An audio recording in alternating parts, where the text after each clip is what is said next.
Hello guys, ito yung tatlong nangunguna sa Boss Ironman Mindanao, si Boss SMB, si Jerwin Matibag, and Mayor Isiha. Yan, papunta sila ngayon doon sa Subic dahil kahit na DQ sila ay matatakbo pa rin sila sa BIMC 2004 Luzon Loop.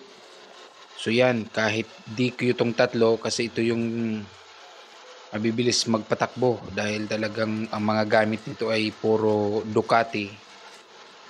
Ayan.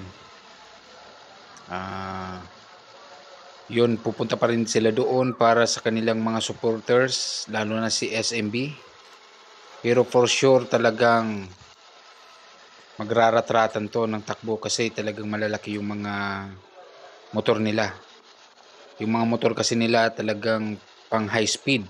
Hindi naman pwede yung 100 lang ang takbo dito kasi mga nasa 1,000 plus cc itong mga Ducati. Ayan guys, si SMB papunta na ng North at itong si Mayor Isiha and Jerwin Matibag. Let's go guys, let's go.